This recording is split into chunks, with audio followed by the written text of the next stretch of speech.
6 o'clock, Thursday, November 16th, 2023, and thank you all for being here.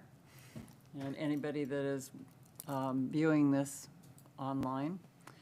We're calling the sustainability meeting to order. And can we have a roll call, please?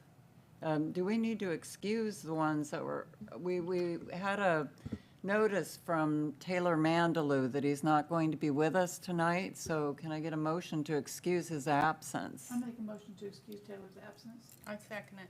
All in favor? Aye. Aye. Chairperson Denise Menino. Here. Member Dory Larson. Here. Member Carol Mickett. Here. Member Robin Sanger. I hear Alternate Siobhan Nehan. Nehan, thank you. I will work on that. She's new. Siobhan. Yes. And Assistant Public Services Director Thomas Geiger. That's everyone. That's it. It's a nice group. Yeah, it is. This is the Grateful. biggest one we've had so I would far. like to see Siobhan Yes. Me too. meet Siobhan. We're still short one alternate. Yeah, we have an open spot. Okay. So if you know of anybody who, Siobhan, the only new person? yes, Okay. we still have one open spot on, one alternate spot open, so. And is Robin Re- still an Can I alternate? look more regular now? You're a regular? She is on Whoa. the committee. Yep, I have a I am, I'm going to. I just made new tents for people who had corrections, so. Has everyone had the opportunity to read the minutes from October 19th? Yes. Yes. And are there, Yes. Carol, you Yeah. said that there On might be here. a, I remember calling to be excused because I wasn't here. And Robin excused Karen Gallagher, who isn't on anymore. She was at that time, though. Oh, well, I remember saying I wasn't going to be here and asked to be excused. So okay, I would like that to be included. on the please. record. Yes, please.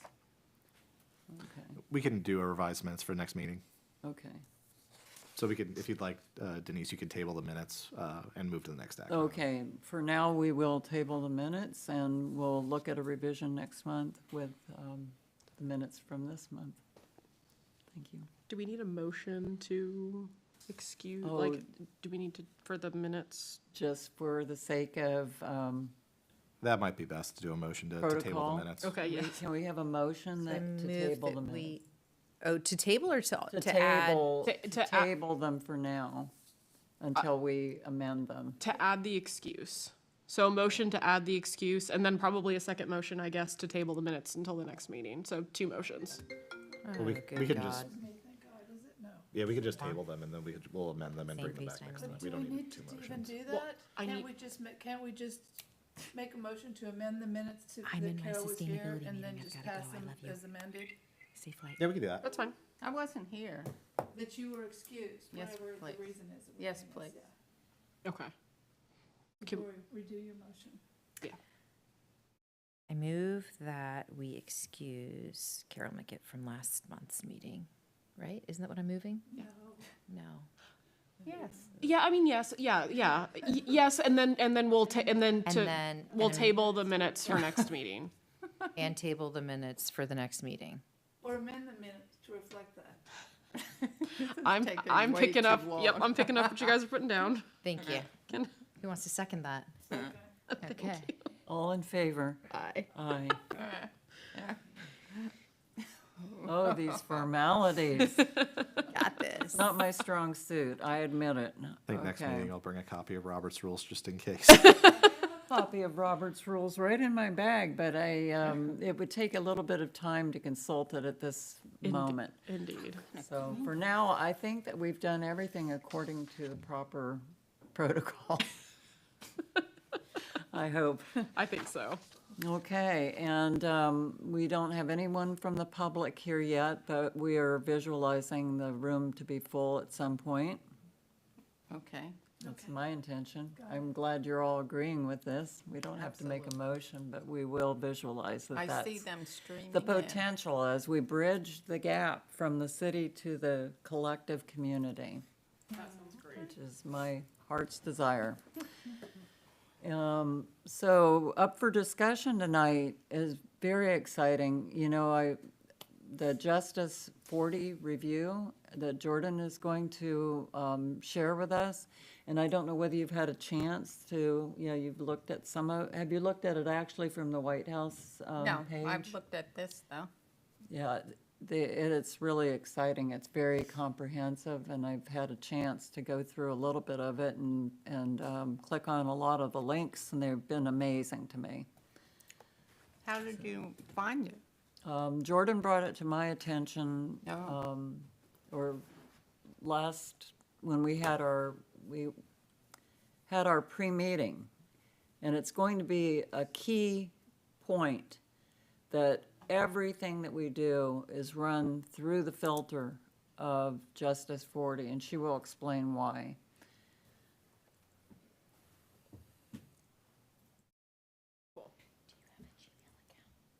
A Gmail address. Can you write it down so I can send it? Because I have your iCloud and that's not the right one. It won't let me send it. Bless you. Scared me so much. Bless you, Mike and Mike. Is that you? No, it was a sneeze from Mike. Yeah. But a Gmail one. Oh, it is. Pardon me. It is Gmail. Okay, cool. What's happening? My phone acting. Yeah, I I don't know what's going on there. Are we good? I'm sorry. We're good. Yes, okay. So as I got my lovely introduction, I just wanted to give you guys a brief overview of what the Justice 40 program initiative looks like, and just give an idea of how that's going to affect us, because it is already impacting us, and it is a really neat program, so I'm excited to talk about it. So a lot of this you'll see comes really directly from the White House website. I did link it there in case you want to look more deeply into it, like Chairperson Menino mentioned that she had done. But basically, the federal government has made a commitment that any funding related to anything related to climate change, equitable development, et cetera, 40% of that has to go to disadvantaged communities. Typically, those communities are the ones that are dealing with climate change at the forefront. I mean, they're the ones who are impacted most significantly by climate change and everything that goes with that, air quality, et cetera. And so this is meant to get the dollars to be spent where they're needed most. And that's the intention of the program. So everything that falls within Justice 40 is climate change, clean energy, energy efficiency, clean transit, affordable and sustainable housing, which is an important distinction, training and workforce development, remediation and reduction of legacy pollution, and the development of critical clean water. I mean, it's a very vast program and it reaches a lot of people under these categories. The three programs that are impacted as far as funding goes are the Inflation Reduction Act. Within that, there are hundreds of federal programs that are linked to that. The Bipartisan Infrastructure Law and the American Rescue Plan. I believe we've already received funding from the Inflation Reduction Act and the American Rescue Plan, correct? We've definitely received funding through ARPA. Okay. That was all the COVID dollars, and we've been allocating them for a variety of things. I'm not sure about the Inflation Reduction Act. I know we're working on some funding through Bipartisan Infrastructure Law currently. Okay. And it might be that some grants have come across my desk for the that are linked to the Inflation Reduction Act as well. I mean, this is they're basically trying to make up for lost time essentially. I mean, these communities have not gotten near the attention that they've needed for a very long time. And so this is the point of this initiative, is kind of to bridge that gap and kind of do what we can to lift those communities up as quickly as we can. And that's why it's such an aggressive goal. This is more informational, but they did release guidance on how this was to be applied, what programs were covered, just additional guidance so that it can be implemented appropriately. And then we did get the climate and economic justice screening tool. That's actually a map. So if you go to that link on that first page, you can type in an address, a city, and it will highlight the Justice 40 communities in that area. So you can look, it's a country or a nationwide map. Here, I'll go ahead and scroll forward. Where's the link? The link is on the first page. Under executive order, it says whitehouse.gov. Oh, that. I see. And I can send that link directly to you guys after this. That way you can look a little more deeply into it if Okay, you like. but I can open that link from here. You should be able Yeah, to. yeah, Okay. it says I can. Okay. And this is what this is just a screenshot of Tarpon. So we actually have 3 recognized Justice 40 areas. So you have that. Is there a pointer on this? It's where the dark areas are? Yeah, so the shaded areas. So we have this area up here. We haven't named all of these yet. I would assume that to be cohesive, we'll probably adopt some sort of name at some point. I've just been calling this like the South Anclote like neighborhood area. That is all Justice 40. We have this parcel. I think this Union Academy, I believe, is in this. Yeah. And then we've been calling this the East 19 area. So for reference, the City Hall is the blue dot. The reference point, this is Cicadia Cemetery. So, we have a good chunk of our community that has been identified in the Justice 40 initiative. And what about if not everything in that area is a challenged area? There's a lot of, in these areas, there's a lot of nice homes and.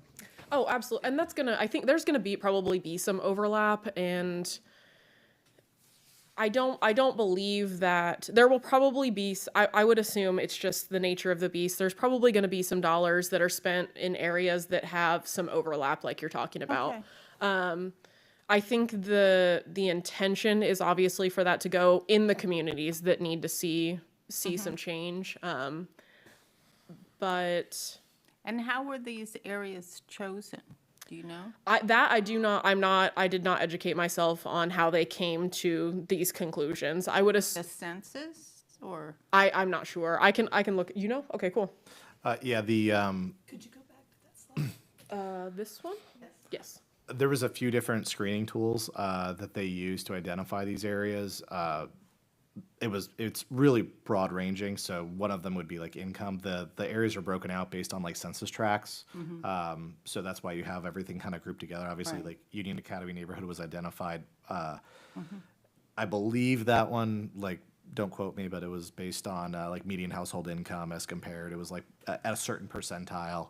And there's a few other factors that you had to score in a certain percentile or a certain level of risk to different environmental factors like coastal flooding or historic pollution or proximity to Superfund sites and things like that. So there's a variety of different environmental and economic factors that if you scored high enough in a few of them, I think that's what made your community qualified as Justice 40.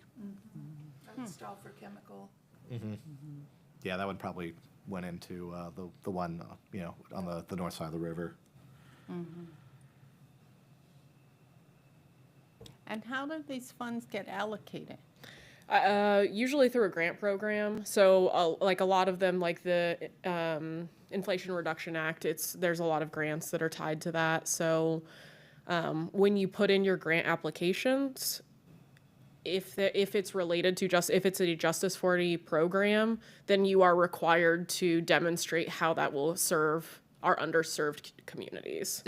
So it comes directly to the municipality rather than the state or the county? It goes directly I to think it depends Tarpon? I think it depends on the grant. And so like some are written that they go to their first states to like kind of pass through, and some will go to like to a state program versus like a local program. But the local ones that I've seen so far have been, you have to demonstrate X amount of dollars or X amount of time, et cetera, will go to these programs. And how big can they be? The grants? Yeah. There's huge ranges. Yeah.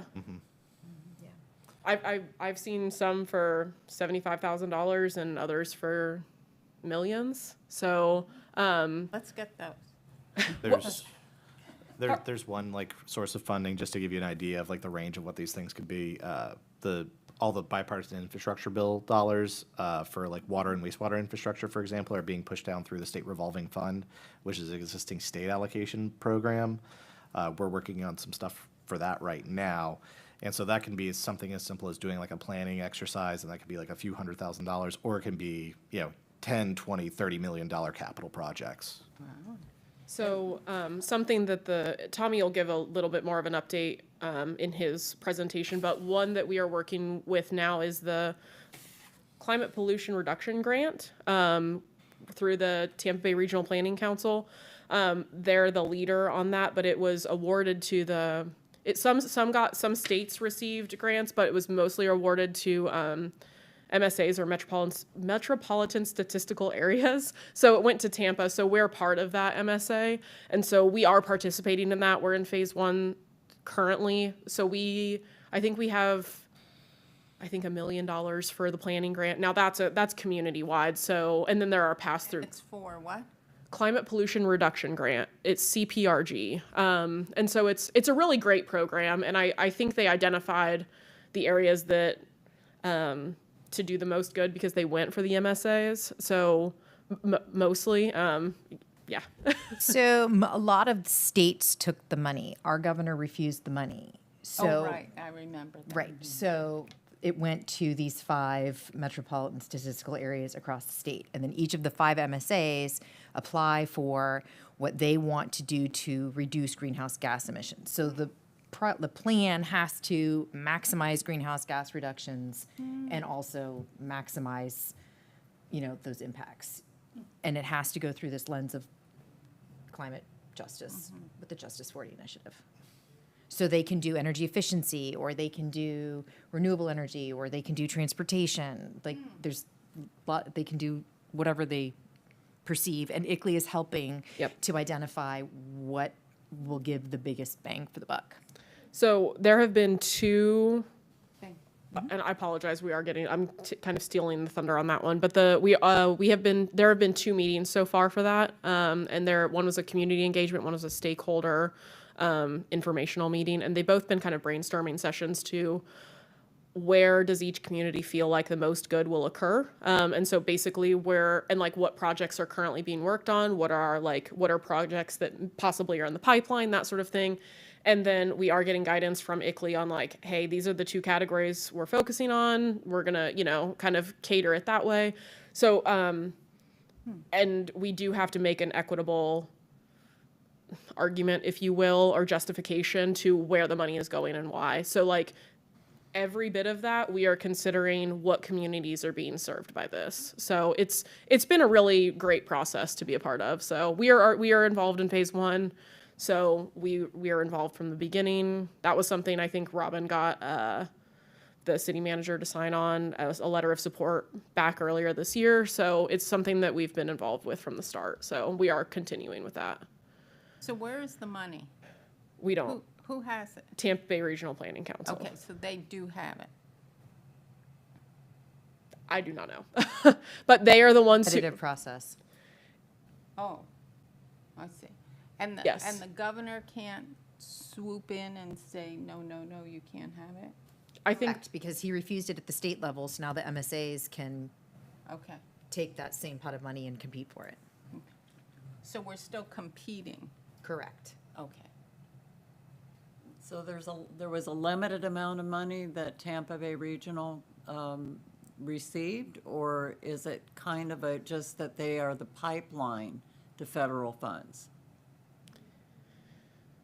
It acts more as a pass-through grant. Yeah, I that's what I was believe. thinking, because it seems like there have to be, people who are writing the grant proposals in every city and municipality, so you can't know until you hear what the needs are, what the amount would be. Yeah. But, so it's going to be channeled through Tampa Bay Regional. And we could apply, theoretically, technically, the way that the grant is written, we could apply on our own.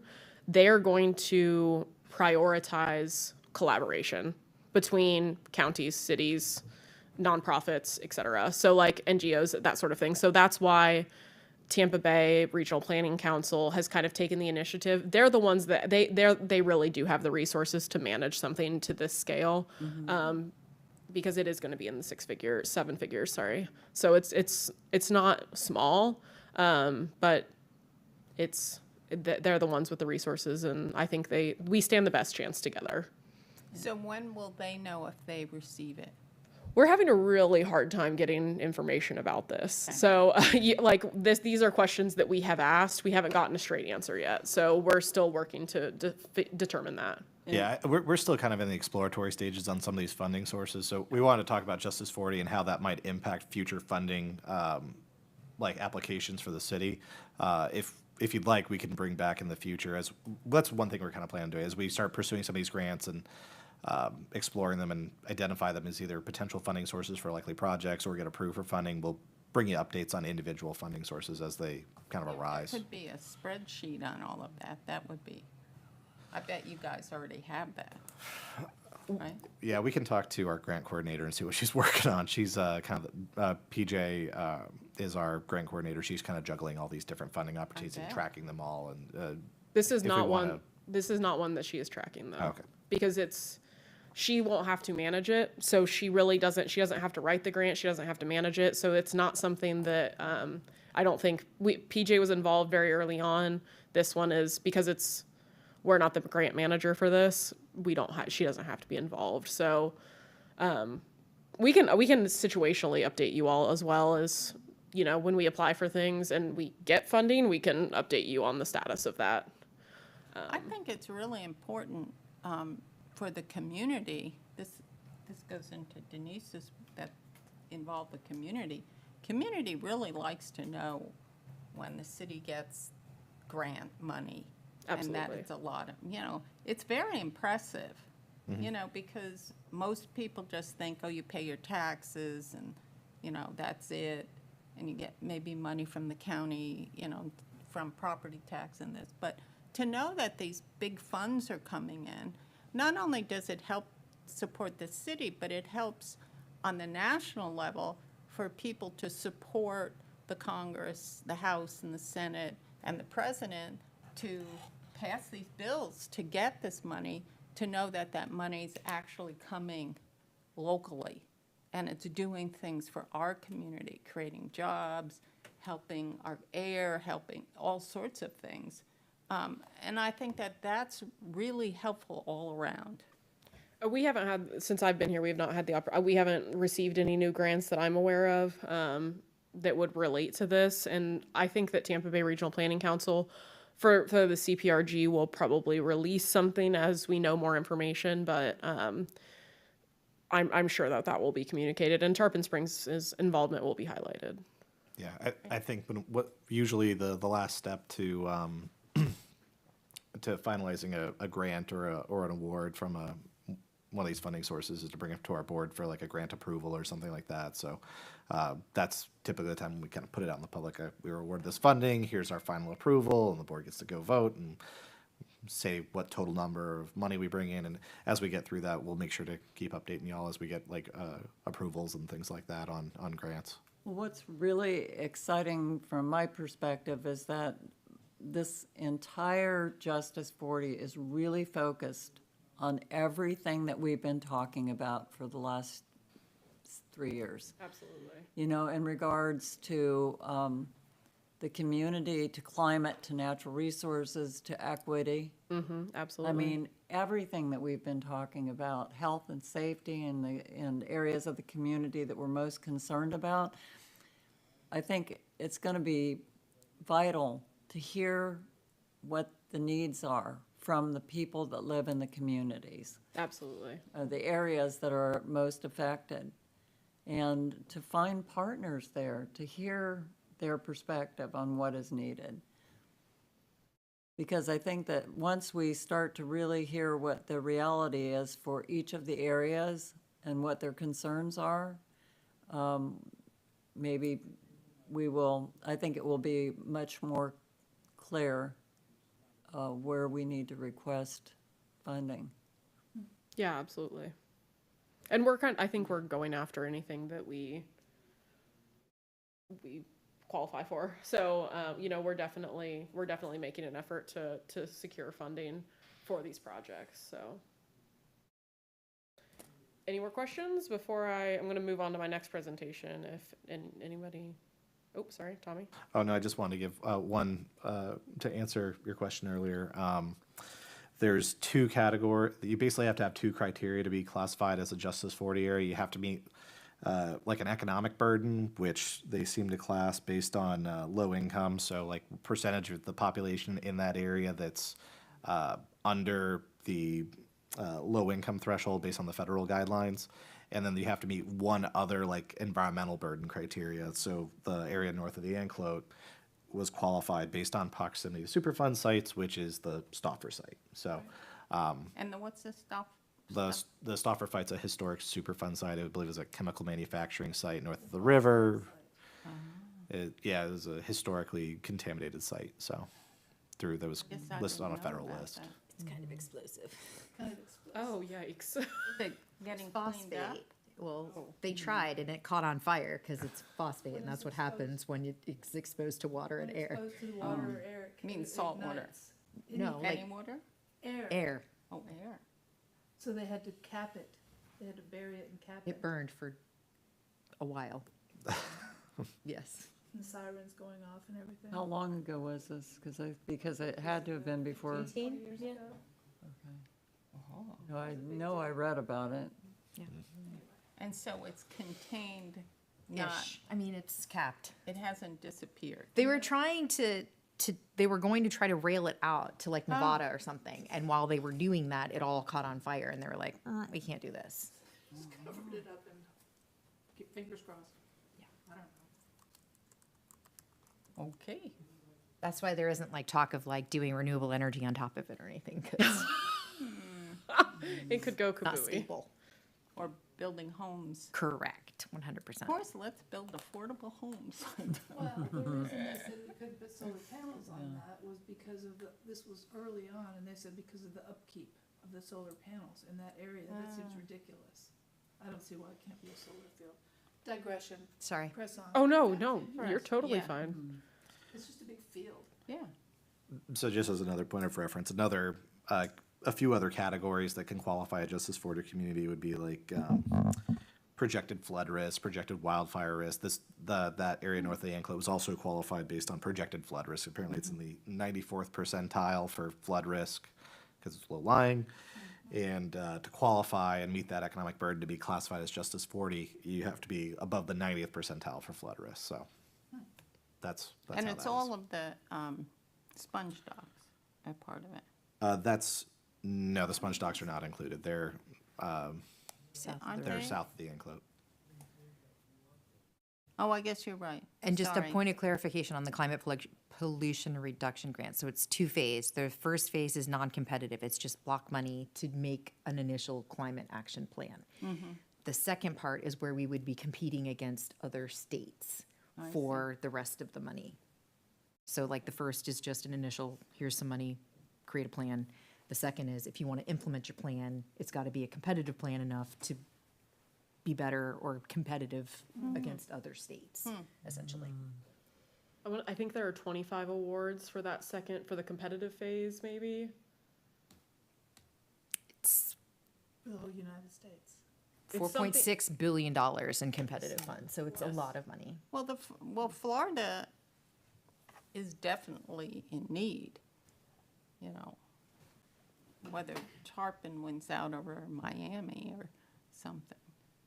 I mean, Well, it might not be the same amount of money Right. designated, but I mean, both areas are definitely in need, yes, especially indeed, for flood risk for floods, yeah. management. And especially if that phosphate But it has site to be tied floods, in, yeah. would be, has that ever happened? Or is the cap secure enough that it doesn't flood and, I don't know, and I don't know, we need to, like, yeah. this right now. I think if somebody at home is probably like, what are they talking about? This is not on the agenda. Okay. Future agendas. Good idea. Okay, so my next one is just an update on the Duke Energy Park and Plug program. So this is on like the wrap up end. I just wanted to give a brief update. This presentation was originally prepared to give to our city manager. So it's pretty wordy, a little concise, but we can go through this. This is a program that I am intimately familiar with at this point, I feel like. So if you guys have any questions, feel free to ask.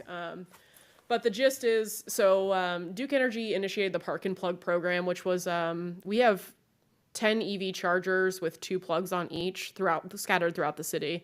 So Walton Avenue Rec Center, the library. There were some here that are out of service with the construction of the city clerk's office. And yeah, so we have 10 plugs and 5 chargers. So the program is ending. Duke is offering to give us those chargers free, essentially, and we just need to transfer ownership and decide how we're going to move forward with those. To just keep going with what the current situation that we have, we've been paying the electric the entire time. It's been free charging that we've offered the entire time. They call it auto dispense. So we have notified Duke that we intend to keep the chargers. We actually, the BOC met and approved the city manager to sign that ownership transfer. I got the document today, so we have that. So we are keeping the chargers. And for now, we are keeping them free. We are we have the opportunity to purchase extended warranties and maintenance software and that sort of thing. And maybe to develop a transition plan to, hey, it's free right now, but are we going to charge for the charge at some point? So the options, I think I just turned this off. Okay.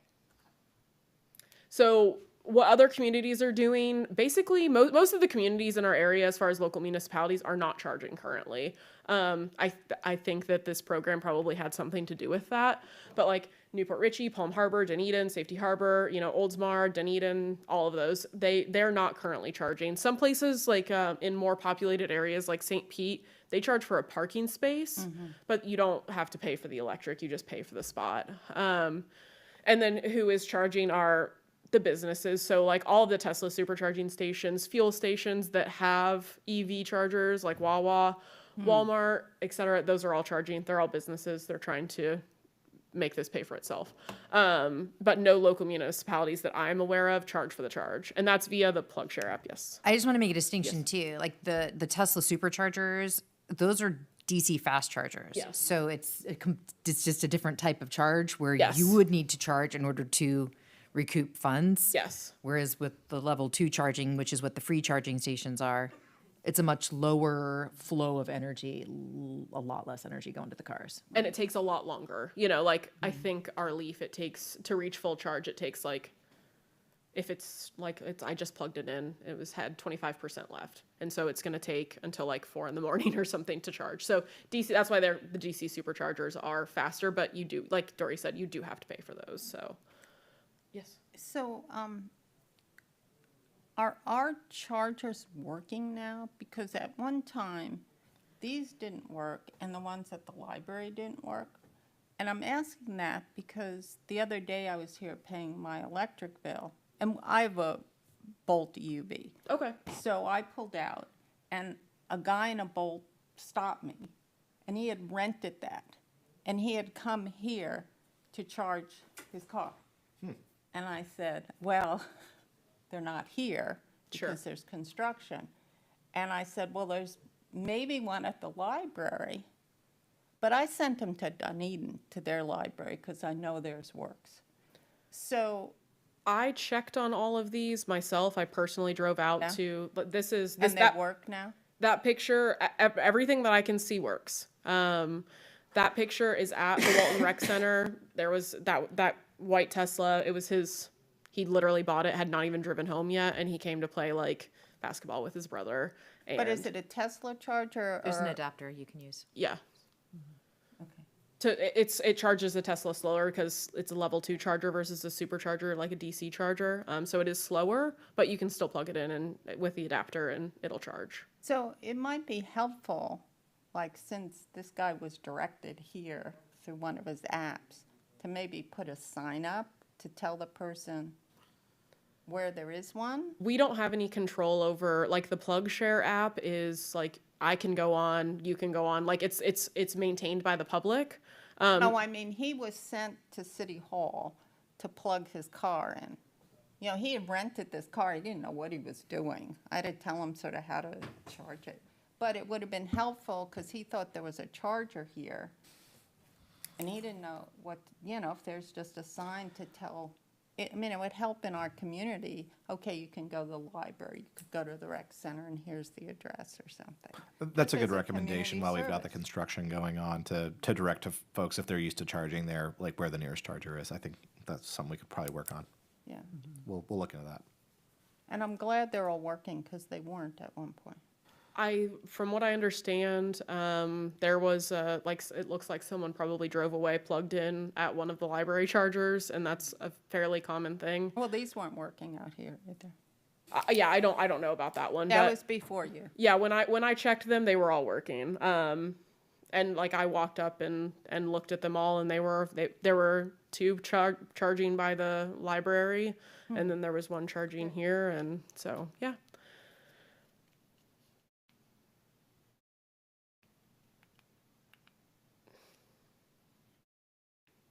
There we go. So these were the options so NovaCharge is the brand of charger that we had. These are the options from NovaCharge. So, we could basically contract out, NovaCharge would take over ownership of the chargers. We are reimbursed the energy costs and paid 10% of the profits every month.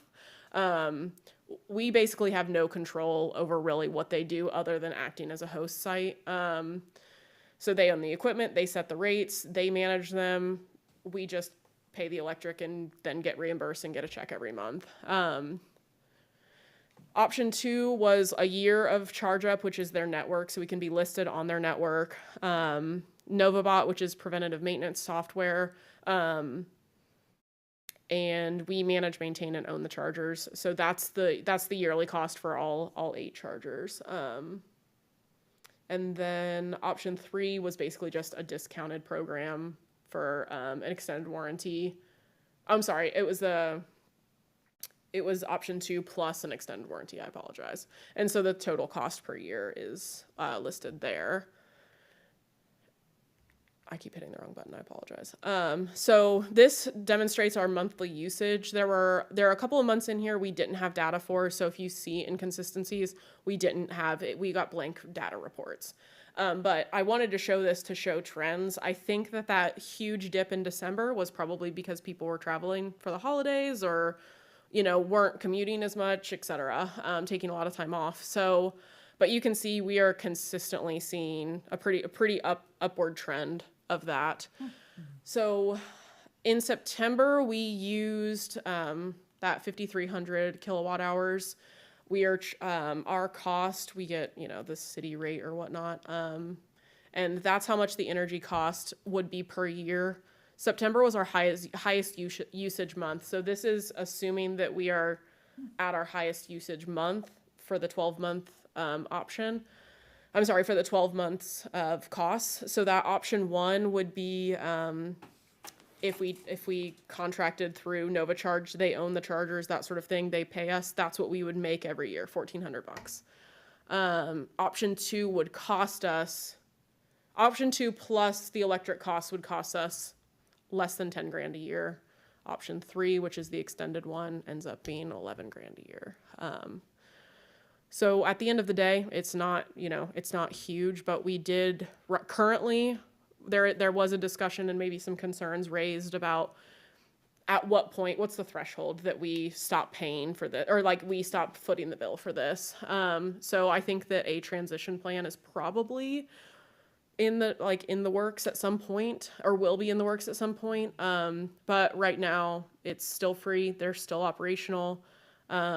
We will be getting option 3, I believe, with the extended warranty and 2 years of NovaCharge listing and that sort of thing, with the preventative software. So we're still kind of fleshing out how this program is going to work, but as of right now, we will have EV chargers in the city. We are going to maintain ownership, maintain the chargers, that sort of thing. So we are planning to continue that. So it's kind of where we're at.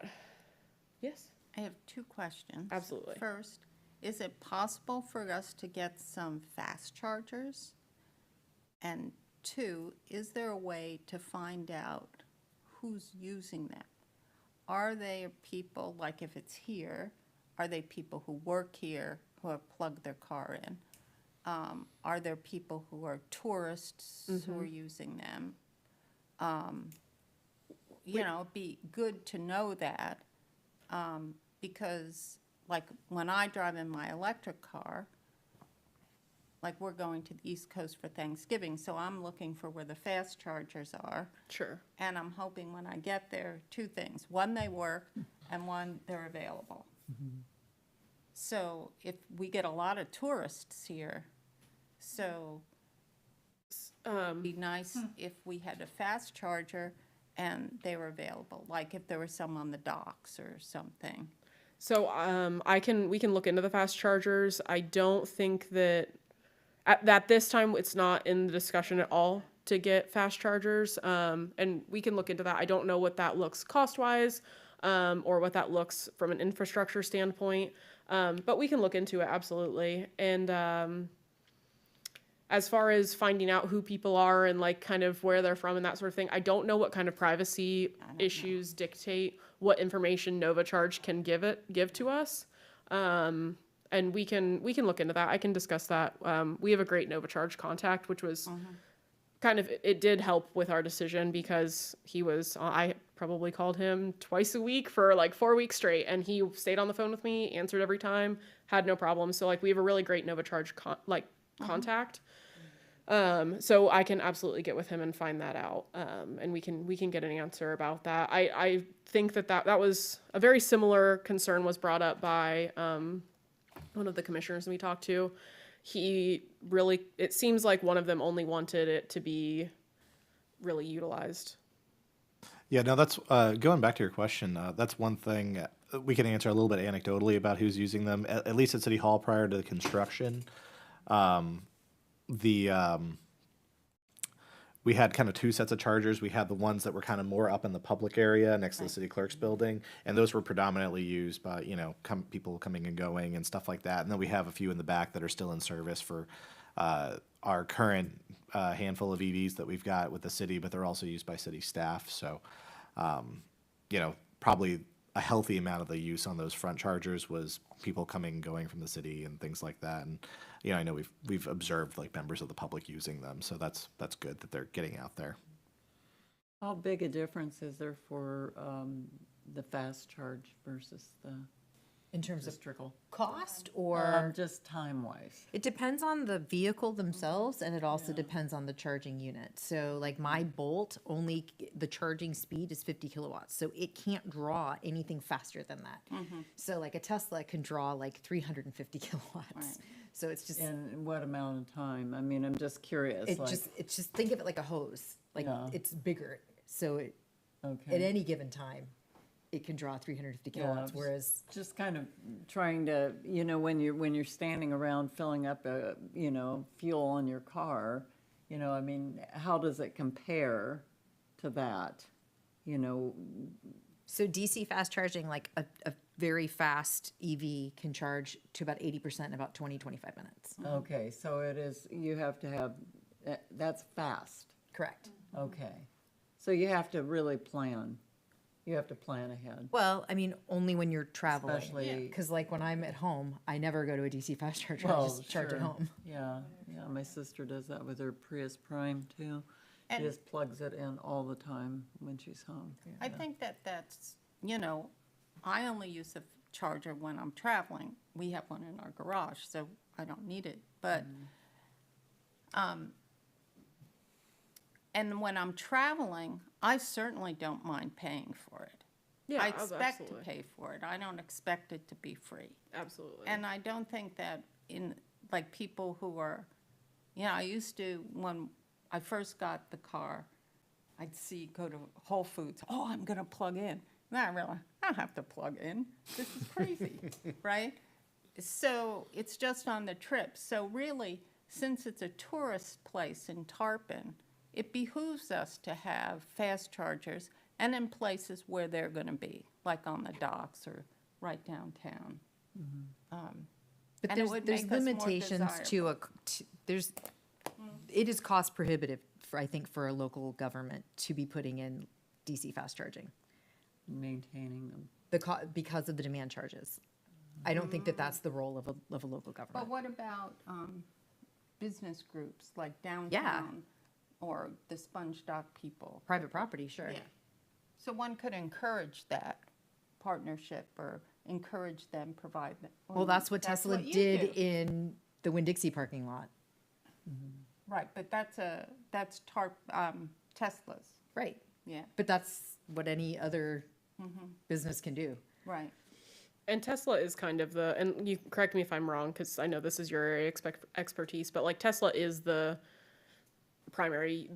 the primary users of DC fast chargers. So it's probably is going to be something that's branded through Tesla. It's not that we couldn't do it, you know, like it's just that usually they're branded Tesla because that's Well, the they're easiest route to special go. Tesla chargers, so, and they're fast chargers, and they're great if you have a Tesla. I've Well, rented it's Tesla, It's worth so I know exploring it's in the great. future. I think It it's is. gonna be, you know, we're just at the beginning. I know it probably doesn't seem that way for people that have been driving EVs for quite some time now, but, you know, for those of us who are still on hybrids, it's kind of, it still feels like hasn't panned out where we've had enough experience where we're getting all the answers and understanding all the implications, but it's definitely a step in the right direction that the city has stepped into, securing the cost for option 3 and made the commitment Yep. for maintaining, and I really thank the board for making that decision. It's a step in the right direction for sustainability, for sure. Absolutely.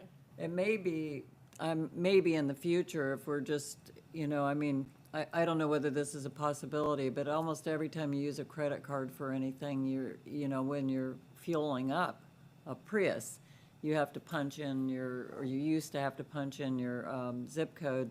And maybe there might be some system in the future where, you know, just to use it as a local, or even that's a way to gain some sort of understanding of whether it's a visitor or, you know, of someone from the community that's That's a using good them. idea. Absolutely. And like I said, I will get in contact with NovaCharge and see what if any, and that depends on their user agreements with their users, what they can release to us. I don't know that they will be able to, but I will absolutely ask because I do think it's good information to have for sure.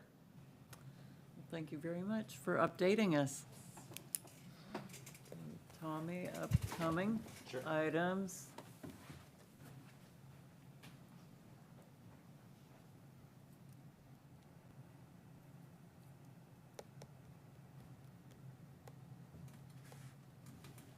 There it is, okay. So one item that was brought forward for discussion was sort of things that are coming up over the next year. I know the committee had some interest in seeing, like, you know, what kind of lay of the land was as far as what's scheduled coming up. We put together just a quick list of some of the things that we're kind of working on in general. This isn't comprehensive, and you'll note that we also didn't include any of the the action items out of the sustainability plan, because we talked about that last time. So we're still working on that schedule. We're planning on bringing those as like a quarterly update. So probably the next update on the main action items from the sustainability plan will be in January. So we've got several initiatives here. We kind of got it broken out into initiatives versus grant opportunities. One thing that Jordan's working very actively on right now is our Florida Green Building Council Green Local Government Certification. So, sorry, that's usually like a very long acronym. So that's a process. We're already certified silver as a green local government. We've been for a number of years. I believe this is our third renewal, so it's time to kind of go through and re-audit all the activities that the city is doing to achieve all the points to get the score to achieve the silver certification. So we're working on that right now. We have to go through and look at all the list of all the different things that are included in the green local government certification. So once we get that completed, we're probably anticipating having that completed in January, February. That would be something we could bring back to the committee for an update. Here's where we were, here's our current status, these are the things the city's doing to achieve the certification. We're also working on some updates to the Duke Clean Energy Connection Program. That's a program where we sort of pay an additional charge up front through Duke Energy to help them develop new solar energy facilities. And then eventually it becomes a financial benefit for the city as a credit on our bills. So we've had a little bit of movement on that. We're still kind of working on it with Duke Energy, but that's something we'd probably be ready for an update January, February timeline also. We're continuing to make progress on the vulnerability assessment and action plan. We're working with our consultants on that one. So that'll be, again, these do all tend to be kind of lining up in this like kind of January, February timeline. We're waiting on a final draft in the next few weeks. We'll be reviewing that internally with staff and going back through one last round of revisions, most likely to finalize the vulnerability assessment. So that's something we'll probably be bringing back to you once that's finalized. One thing, we reached out to some other folks in the city to see what else might be topical for the committee. The comprehensive plan revisions for the city, that's being done through planning and zoning. They're working very actively through that. I just did a presentation with them on the utilities element of the comp plan not that long ago for the planning and zoning board. And they're anticipating having a final comp plan sometime in the spring. So once we get into having something close to a final comp plan that'll be going to the board for approval, there's going to be some sustainability elements in there that we could have planning and zoning bring you an update. And subsequent to that, after the comp plan is finalized, that's when a lot of the ordinances and like land development regulations and stuff like that would be start the process of modifying those to incorporate all the goals of the comp plan. So that would be a potential later item, maybe summer, fall next year. Earth Day coming up in April. We could probably have that as a topic for discussion, maybe March or April timeframe, depending on what the desire of the committee is.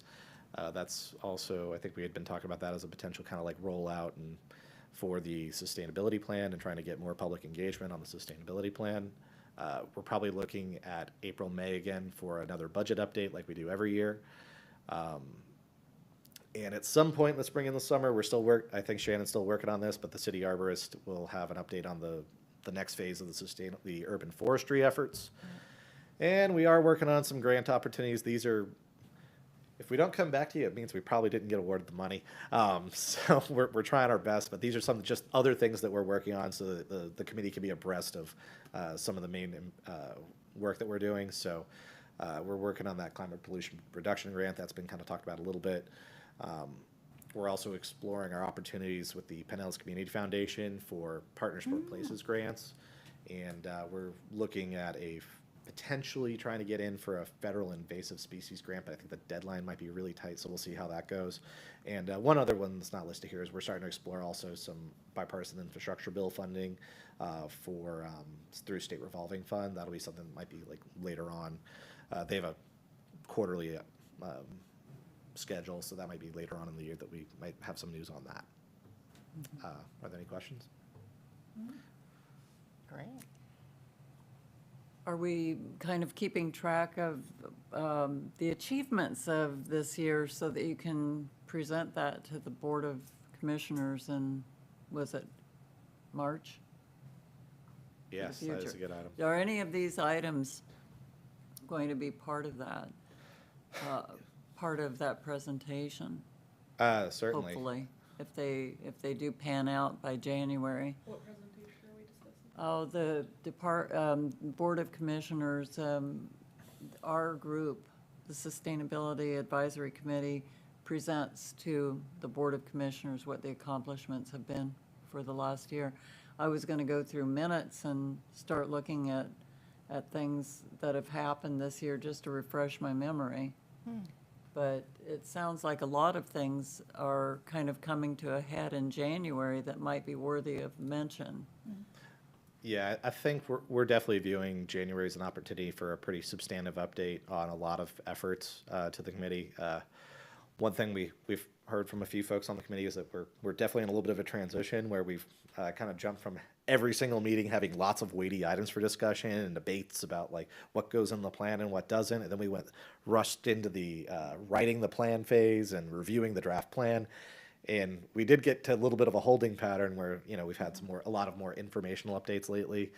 And that's just kind of the nature of this transition. So we have been thinking a lot about, especially the last couple of months, about how we view the staff's interaction and updates with the committee. So we're still kind of thinking about that. And we're also, we've been busy, getting Jordan onboarded and re-engaged into all these different action items. So, we're thinking about y'all. We're thinking about what we want to bring to the committee and how you guys will relate to some of these action items moving forward. I think the quarterly updates on the sustainability plan action items are going to be really key. So we can bring you guys those on a periodic basis, and then maybe those sort of interim meetings, like the January, maybe do a big quarterly update, maybe February and March do something a little bit more informational or updates on specific items or things like that. And as we start completing some of these initiatives, some of the more weighty discussions that you guys have had in the past might become a little bit less frequent, just because some of these items, especially in the action plan, they just take time. So we don't want to waste anyone's time with, okay, we're doing an update. It's roughly the same as it was last month. We're like waiting for a contract or something like that. So we want to bring you items at like key waypoints along the project path. And when there's opportunities for good feedback or decision or public engagement, but we also don't want to clutter up the committee's agenda in the future with very like partial updates or fractional minor updates on long-running projects. Thank you. Thank you.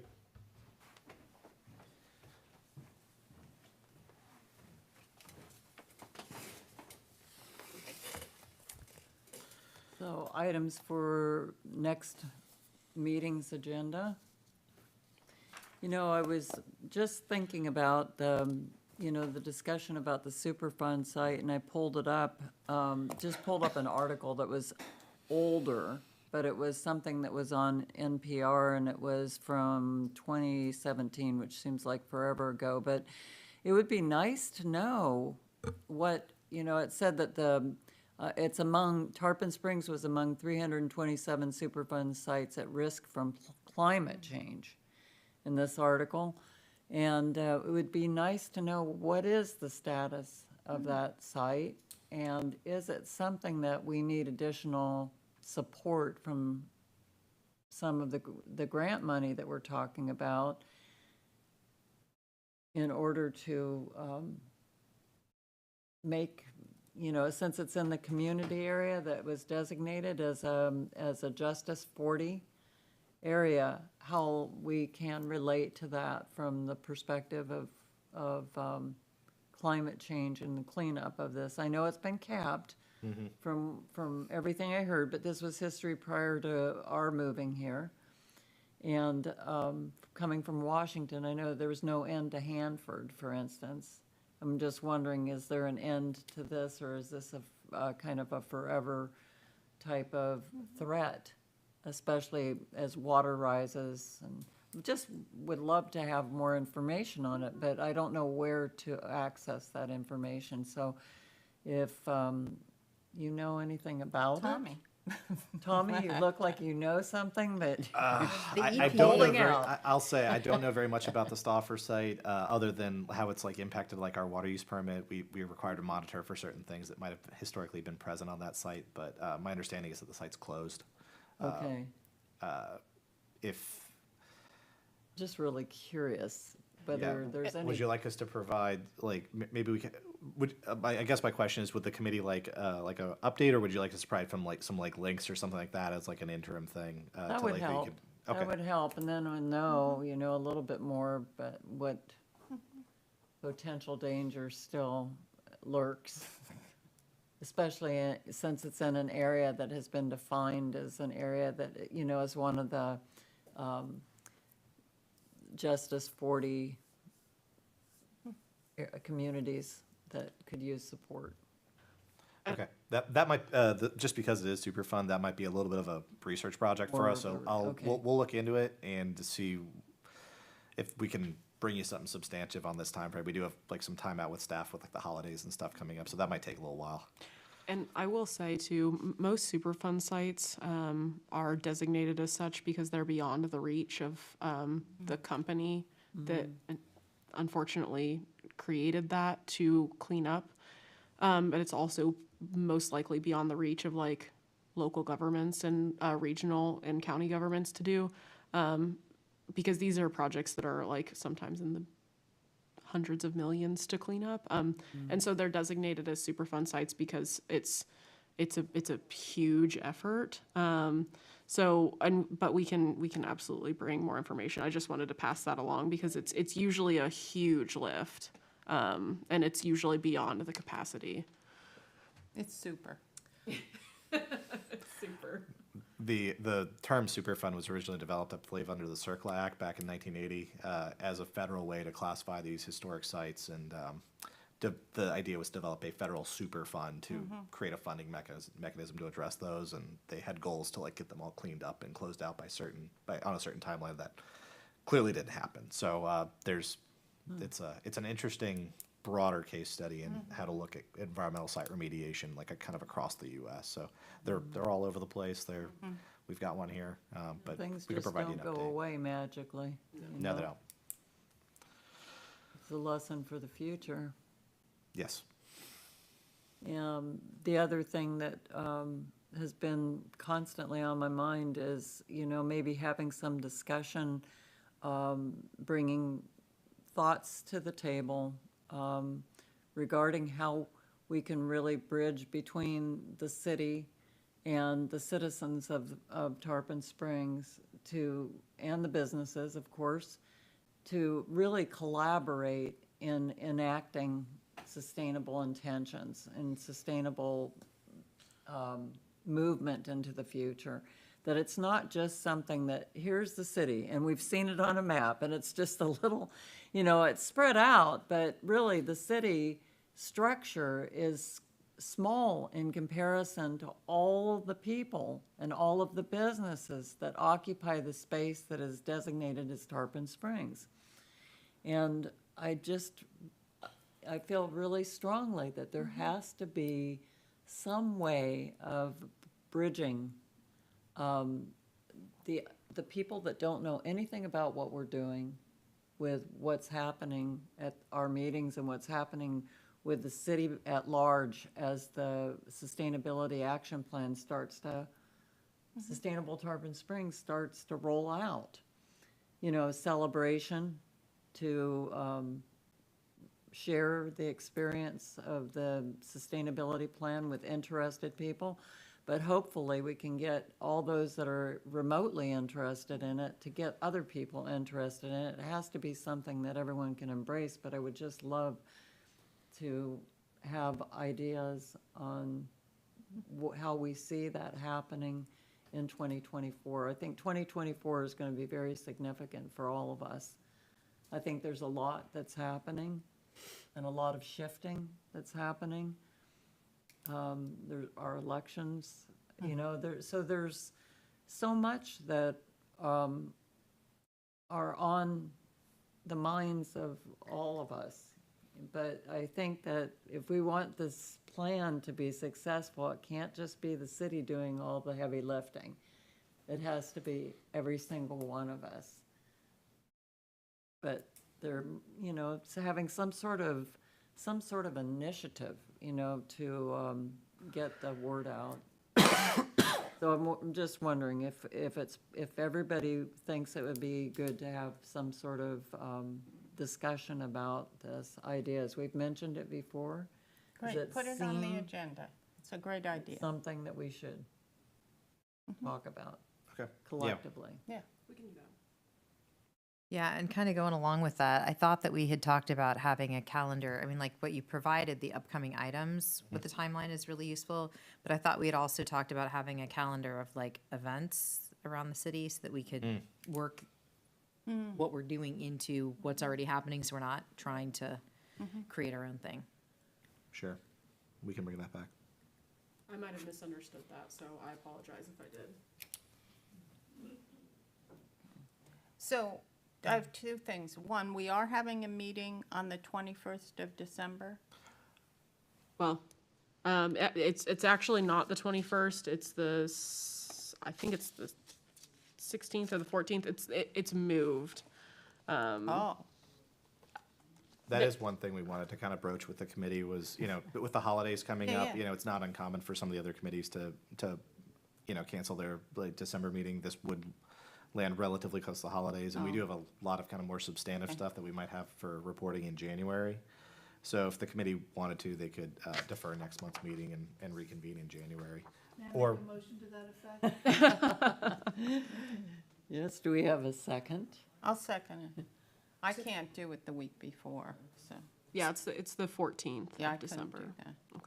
So we're talking about deferring December's meeting just To January. to January. Okay. I just wanted to make sure I was, So I thought think I was tracking. all in favor? Aye. Aye. I have another thing. And I don't know if this is an agenda item, I don't know what it is, but I'd like to have a discussion and maybe a collection of items, maybe in the city, that can be easily changed that would help the environment. So, for example, the other day, city people were fixing like a sewer pipe, and there were like 3 trucks, and they're like on. They're off there doing their thing, and their trucks are on. I mean, I'm like, why are they running their trucks when they're gonna be like an hour fixing this pipe? So, I mean, They might have onboard inverters and such to power equipment. it was just a regular pickup truck. Not- Yeah, not it wasn't a diesel. fancy, I mean, I can understand a police car or a fire engine. I don't even quite understand that all the time. But it seems like that, to examine those sorts of things in the city, which are easy fixes. Another one would be like the level of air conditioning in this building. I mean, everybody's cold. You know, you have to wear sweaters, you have to, we can save electricity by moving it down a few notches. We learned all that from Jimmy Carter when he was president, and he took us through the White House. And other things like, how do we get the city not to use Roundup? If we could come up with a list of things like that the city could actually do, which would be easy steps to help mitigate pollution, warming of our planet, polluting our planet, killing people, etc. I think that's part of the sustainability action plan. One of them is like looking at city policy for products and also so I don't know where that falls on the timeline, but It's like, just not happening fast enough. Right, I mean, and it's like not a big deal. I mean, not a big deal to fix.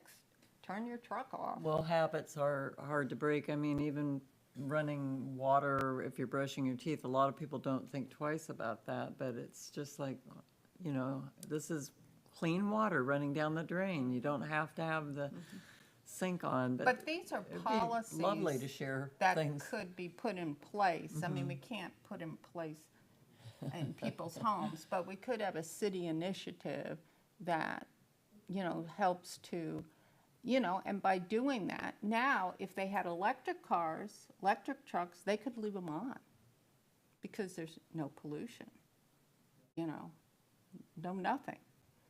So that's, Eventually. talk to Dory here and get some, the electric truck. But anyway, I would like to see, it is one of our initiatives, if we could start making a list of those sorts of things. I think we'll start to see the connections, but we have to be patient as it rolls out. I don't see why we have, I'm not patient. I mean, they're easy. As long as they're brought to attention, and then heads of department say, hey, turn your truck off. Yeah, I'll bring the idling thing forward for sure. Some of the other items like the roundup and like the electrifying the vehicle fleet and stuff like that, those, this is kind of the balancing act you have to do. We've got this like long, like 10-year plan, so we've got these discrete action items, some of which might be like very heavy and staff-intensive lifts, you know?